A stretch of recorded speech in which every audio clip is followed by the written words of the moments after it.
اور اس کی کسی بھی طرح کی 1 روپے کے ذریعے 1 پیسے کے ذریعے سے مدد کریں۔ لہٰذا ہمیں چاہیے کہ اسرائیلی گوڈس کی بائیکاٹ کریں، اسرائیلی پروڈکٹ کے بائیکاٹ کریں۔ اگر ہم بائیکاٹ کریں گے تو ہم خود کوشش کریں کہ ہم نہیں خریدیں گے، اپنے گھر میں 1 کولڈ ڈرنک بھی امام حسین کے نام کا بھی نہیں لائیں گے۔ یعنی مجلس امام حسین کی ہو رہی ہے جو ظالم کے خلاف ہے، یہ مجلس ایک احتجاج ہے جو ظالموں کے خلاف ہوتی ہے، ہم اس مجلس کے تبرک میں اسرائیلی پروڈکٹ لا کے بانٹ رہے ہیں۔ لہٰذا خبردار ہو جائیے، کسی بھی جلسے میں کسی بھی مجلس میں آپ اسرائیلی گوڈس کو نہ لائیں، بائیکاٹ کی اپنی زندگی سے بائیکاٹ کر دیجئے۔ اگر ایسا ہوا تو امام حسین بھی راضی، اللہ بھی راضی۔ اللہ لعنت اللہ علی الظالمین۔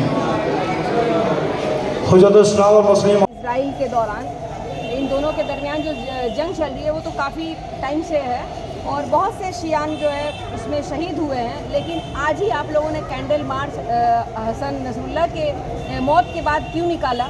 اس میں ہمارے 2 اہم لیڈر چلے گئے، اسماعیل حنیہ اور سید حسن نصر اللہ۔ یہ دونوں ایسی شخصیت تھی کہ جس کے نام سے یہودی کانپتا تھا۔ حماس کہ جس کے صدر اسماعیل حنیہ تھے، ان کے نام سے کانپتا تھا، اور ایک سید حسن نصر اللہ۔ یہ 2 شخصیت جو تھی بیت المقدس کی لڑ رہی تھی۔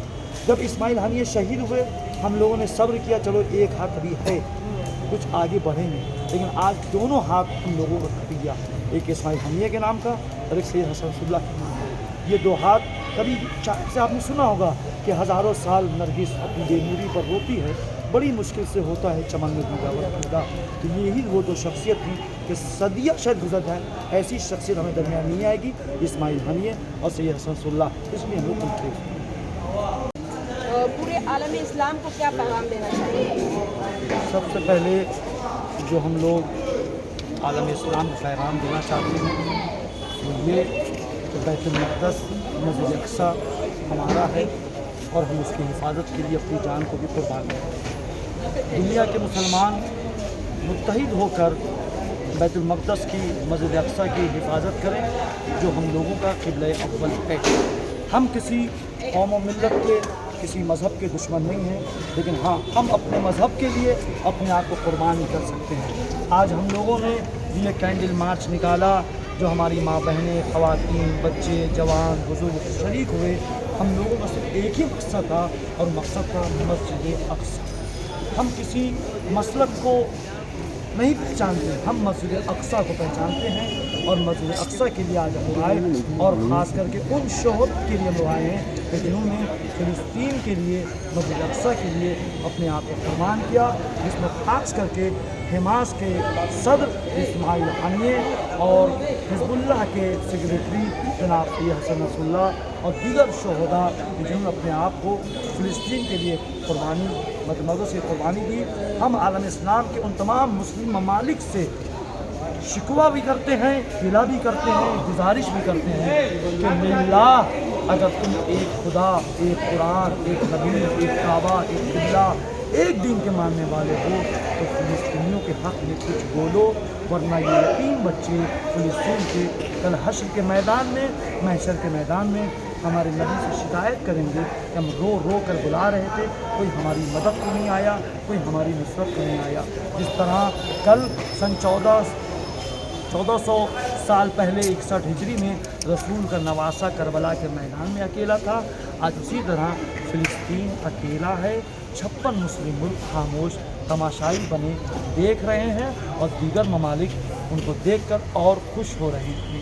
یہ یاد رکھیں کہ ظلم کے خلاف جتنی دیر سے آواز اٹھائیں گے اتنی ہی زیادہ قربانی دینا پڑے گا۔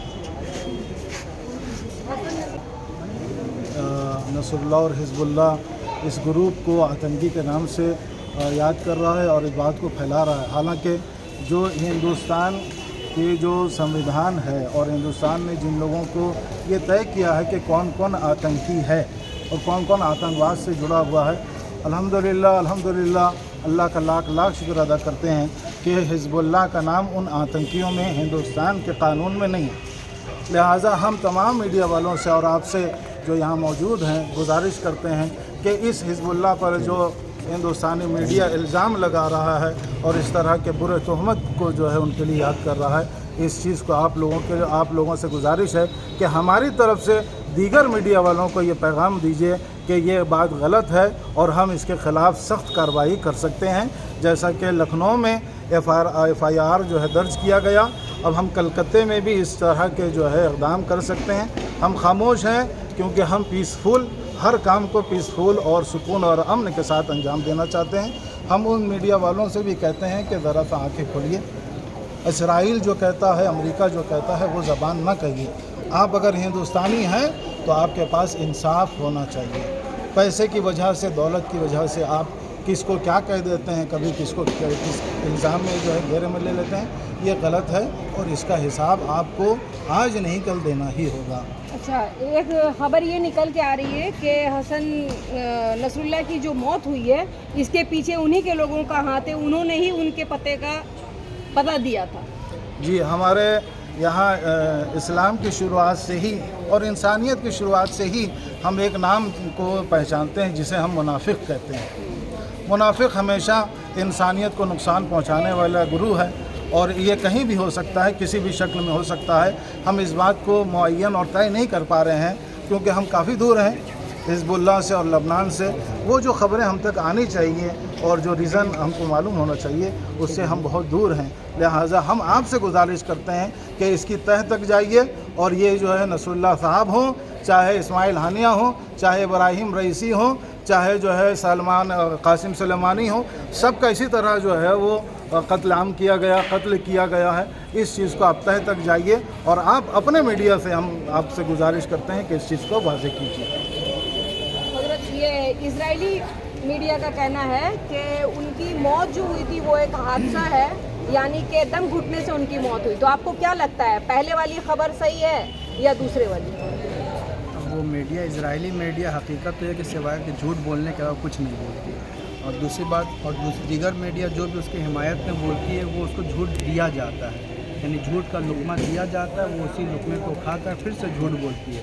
लिहाजा इसराइली मीडिया की किसी भी हिमायत वाली जो उनके हक़ में है उस तरह की ख़बर को मानना यानी एक साहिब अक्ल के लिए काबिल कबूल नहीं है कि उसे कबूल किया। इजराइलियों में काफ़ी खुशी का माहौल देखा जा रहा है। हाँ, इजराइलियों में खुशी का माहौल भी देखा, लेकिन कुछ इजरायली ऐसे भी हैं जो खुशी नहीं भी मना रहे हैं, उसे नहीं दिखाया जा रहा है। तो ख़बर को वाज़ेह करके दिखाना चाहिए क्योंकि इजरायलियों में खुद वहाँ के जो हुकूमत है उसके ख़िलाफ़ लोग एहतजाज भी करने वाले में से हैं, तो लिहाजा ख़बर को पूरे सही तरीके से दिखाना चाहिए। फ़लस्तीन के हज़ारों बच्चे और औरतों को मार दिया जा रहा है, पूरी दुनिया खामोशी से अपना, पूरी दुनिया के ख़ास करके हम उन ममालिक को तो नहीं बोलेंगे जो ममालिक मुसलमान नहीं हैं। हम उन ममालिक से शिकवा करेंगे कि जो मुसलमान होने का दावा करते हैं और अपने मुल्क इस्लामी नारा बुलंद करते हैं। तुम्हारे इस्लामी मुल्कों की हया कहाँ गई, कहाँ चले गए तुम? ख़ास करके वो ममालिक के तकरीबन 8 मुल्क इसराइल के पड़ोसी हैं, 8 मुल्क इसराइल के पड़ोसी हैं। कुछ नहीं, आज से 45 साल पहले आयतुल्लाह खुमैनी ने जुमला कहा था कि दुनिया के सारे मुसलमान एक एक बाल्टी पानी अगर फेंक दें तो इसराइल निस्तो नाबूद हो जाएगा।